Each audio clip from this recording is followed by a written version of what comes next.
Hi, this is Brett Ingram, entrepreneur and award-winning product creator. And today we're going to talk about why just being the boss doesn't make you a leader.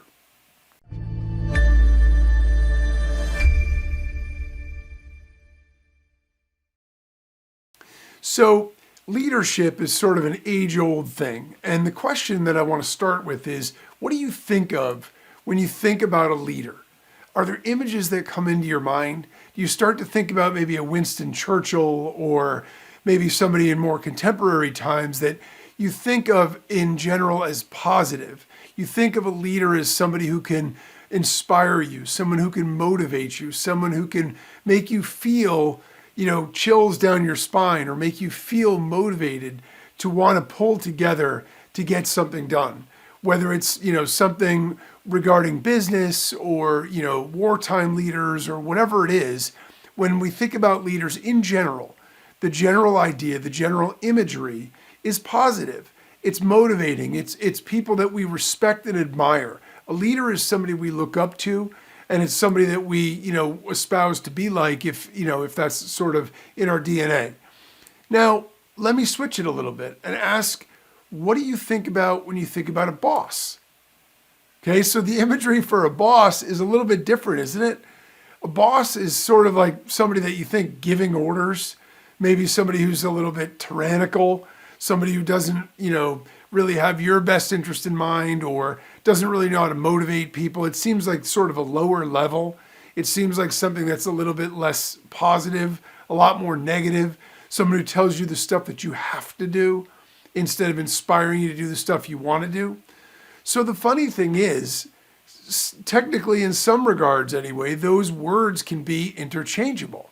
But the imagery themselves, like for both, gives us a completely different idea.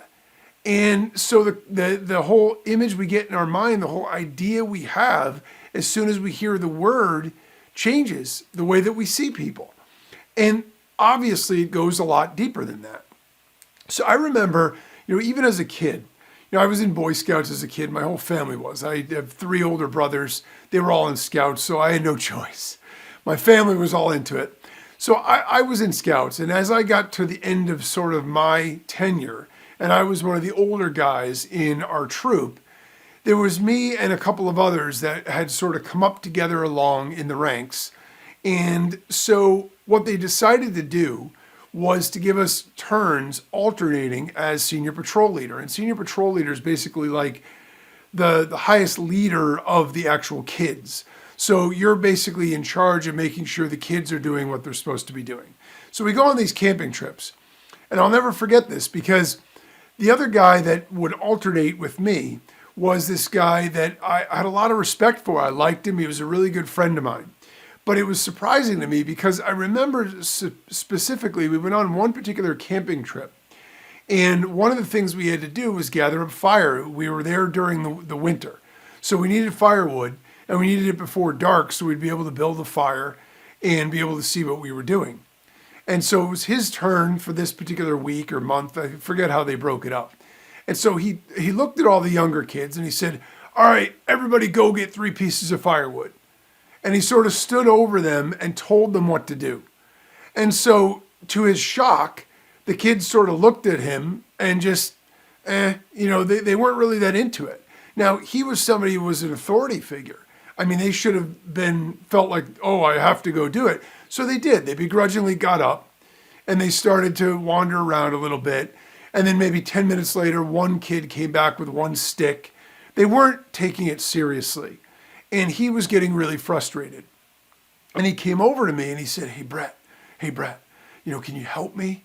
I don't know why, I told them to go get firewood and they're not doing it. And I said to him, well, the reason they're not doing it is because you're standing over them, telling them what to do, instead of doing it with them or making them feel, important about it or that it's valuable or anything else. So they feel like they're being ordered around. I'm like, it's not that you're asking them to get firewood, it's the way that you're doing it. And I never forgot that lesson because he couldn't get them to do what he wanted, even though he was in a position of power, because of the way that he approached it. So if we fast forward into, the more current day and age, right, into the working world. So I worked in a couple of companies before I did my own thing and before I was an entrepreneur. And so I could tell my stories about my own leadership ability in, my company and things like that. But it's more powerful, I think, to share stories about times where I was, supposedly being led or being bossed around, I suppose, in the various environments. And so, the first place that I worked at, and it's sort of you'll see the difference here with the contrast.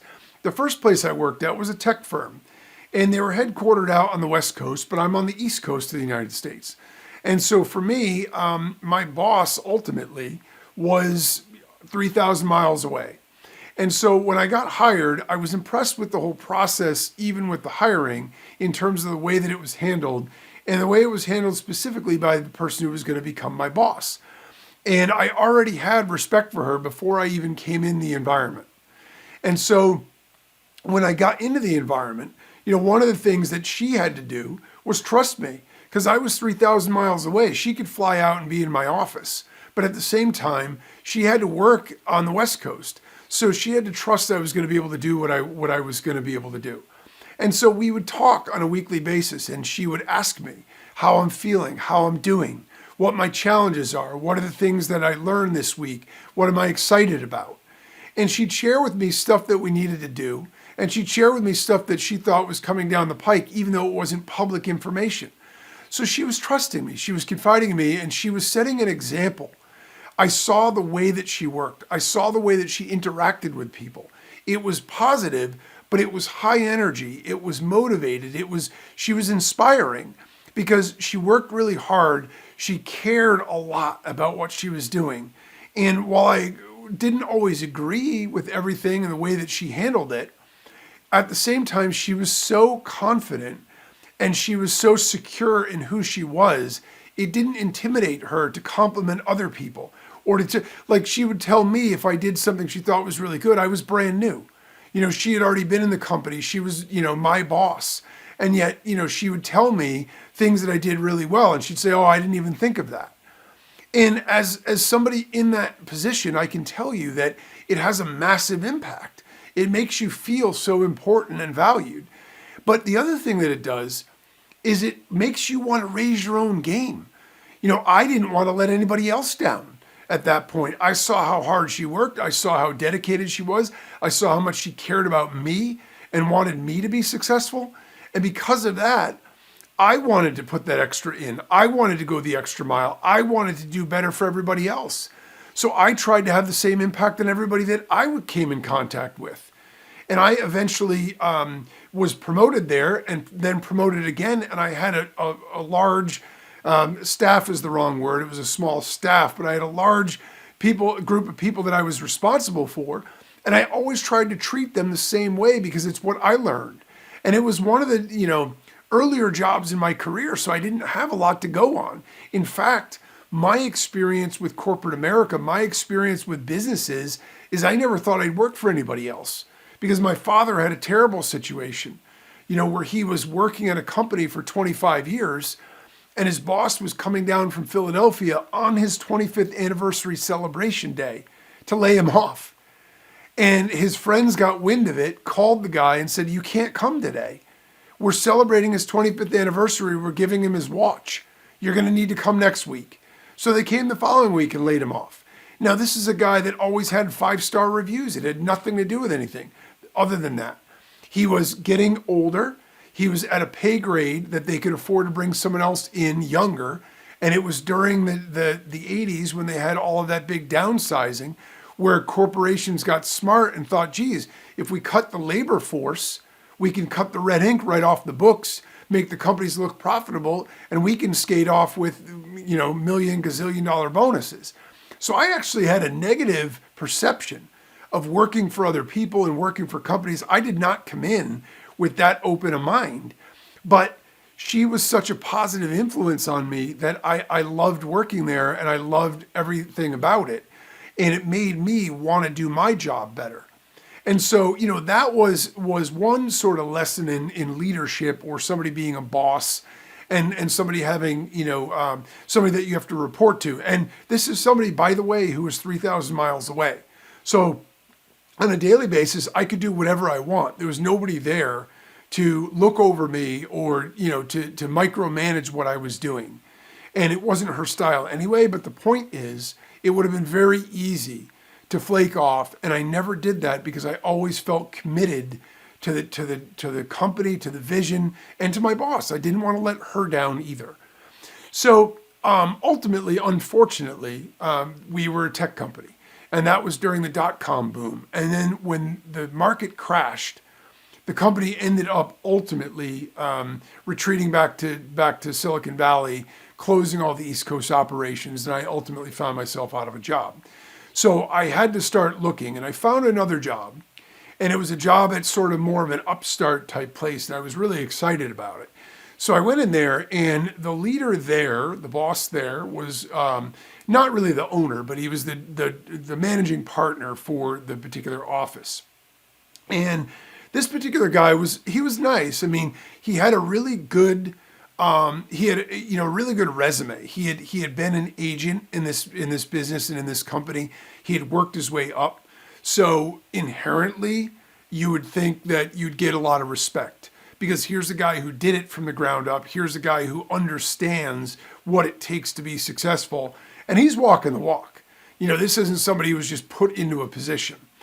And so from that perspective, I came in with a positive attitude and really felt like, hey, I came off of this other job where I really loved it. I obviously didn't blame them for the fact that things went south. I mean, it was an economic issue. It wasn't anything the company was going to be able to do. So I come into this new environment and I'm very optimistic and I'm excited.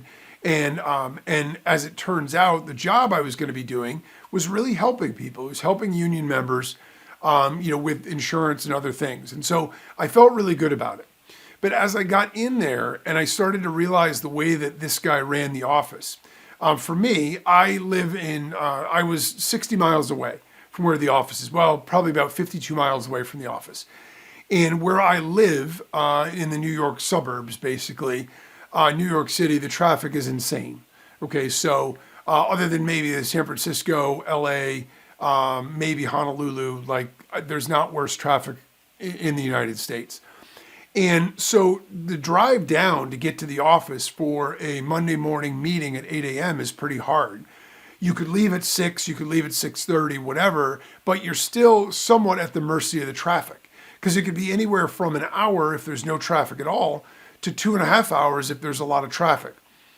And the first thing that soured me is I got to the office at 8:01, and he knows that I'm commuting over 60 miles to get there. And the door to the meeting room was locked. The conference room was locked. And he came out at the end of the meeting. I sat out there, waited the whole time. And it wasn't just me. There were a few others. And he came out after the meeting. He said, "Oh, you're late. You're late for the meeting. You miss it. We locked the door at 8 o'clock." And I'm like, okay, well, I understand that. But I mean, I left with literally an extra half an hour. I had all this way to go. And, I was literally 1 minute late. He's like, "Well, that's how it goes." So, okay, I mean, I can understand that to some degree. You want to have standards and all that. But the thing that really tipped me with this is that, so what we were doing is basically building insurance agencies from the ground up. We were going out to people's homes and we were sitting with them and explaining to them, these insurance things and all that other stuff. And you build an agency by writing policies. And as you do that, you can get people to work for you and you train them and on and on and on. So you build yourself an agency. And you sort of get overrides for helping other people. So for me, I loved it because I thought I could be a leader here. I can show other people how to do this. I was always very good at that. They used to have me go out on the road with people, even when they weren't in my chain or my group, and I would train them.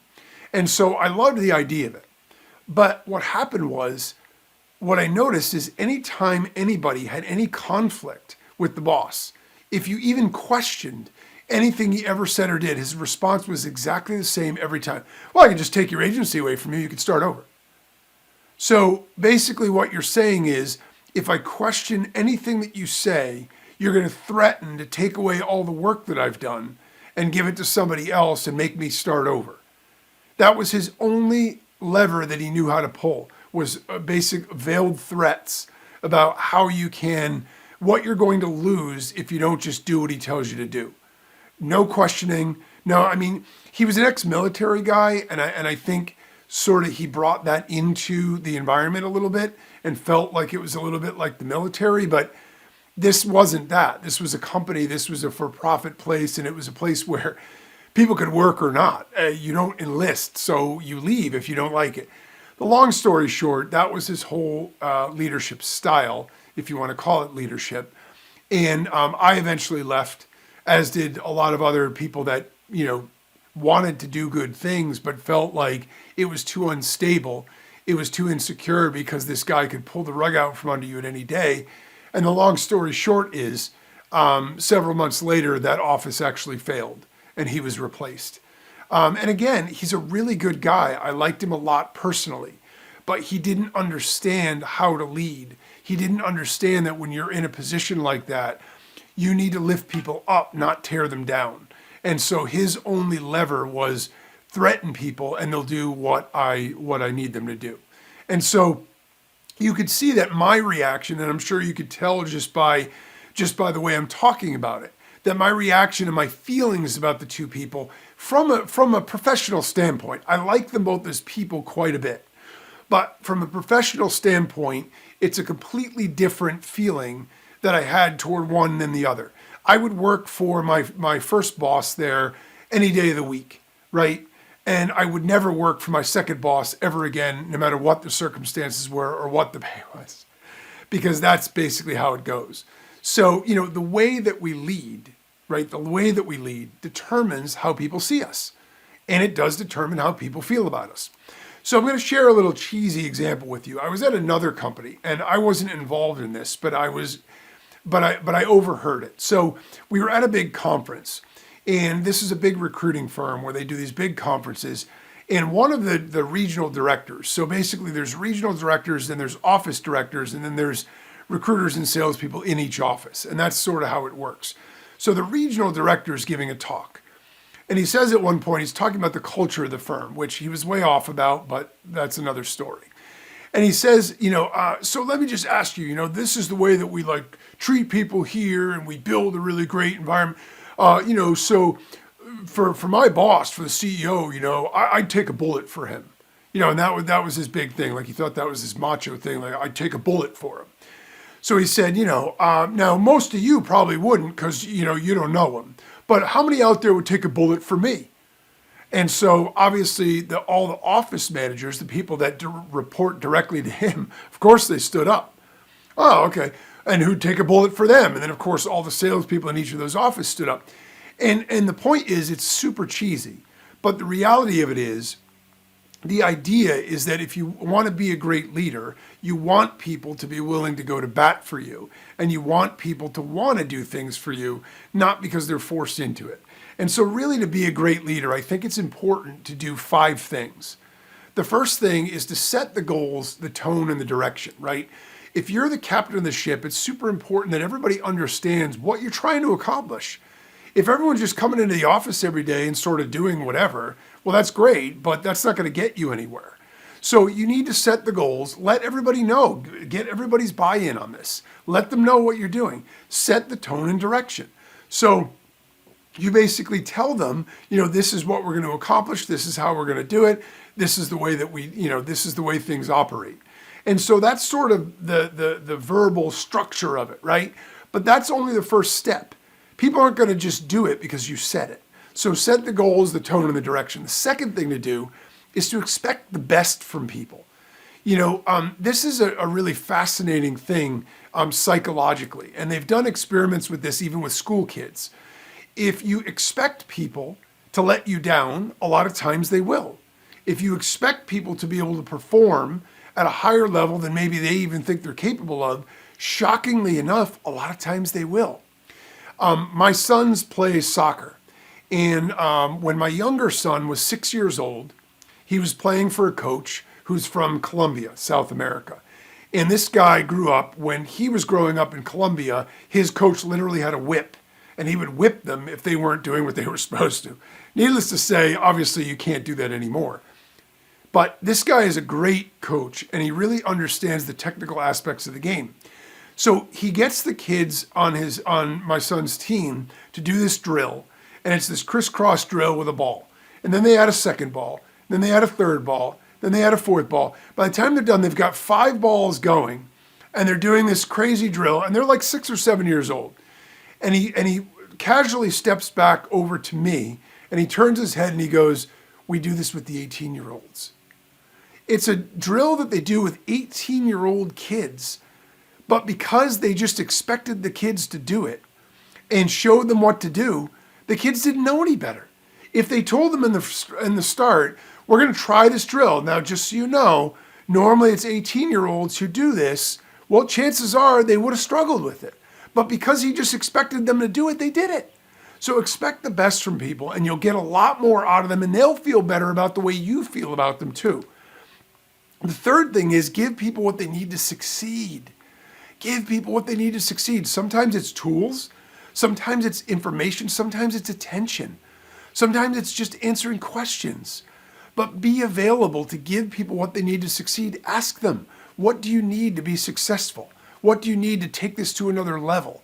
And give that to people to the best extent that you can. The fourth thing is to lead by example, by giving our best. We can never ask other people to give their best and then sit back and say, "Well, I'm the boss, I've earned this, so you need to do your best, but I'm going to take a day off and go golfing today." We have to give our best too if we expect to get the best from other people. So we go in the office or we engage with our people and we lead by example by always giving our best and showing our best to them. So that reflects on them and they want to give their best to us and to the company as well. And then the fifth thing is listen, engage, and care. Listen, engage, and care. It's not that hard. The thing of it is, we're all so busy. We're all pulled in so many directions. It can be very easy to get transactional in a position of leadership. There's a lot of pressure on us. We have to produce. We have to get things done. So we don't want to spend the time on any of the touchy-feely stuff or the wasted time stuff. But ultimately, that's where the juice is. When you listen to people, when you engage with them, when you care about them, they will care about you. They will care about their job. They will care about their role. They'll care about your customers. They'll care about your mission, your company, and everything else. So show people you care, engage, and listen. And those are all super important. So the takeaway here is that we can be leaders whether we're in charge or not. This isn't about being in a position of being the boss, right? And we can fail as leaders, even if we're the top dog. So even if we're number one, like the guy was in my second job there, he was the top of the whole thing and he failed. If we want to be successful, we need to focus on how to lift up everyone around us and empower them to succeed. When we help others get the best out of themselves, we get the best out of ourselves. And that's always a winning formula in business.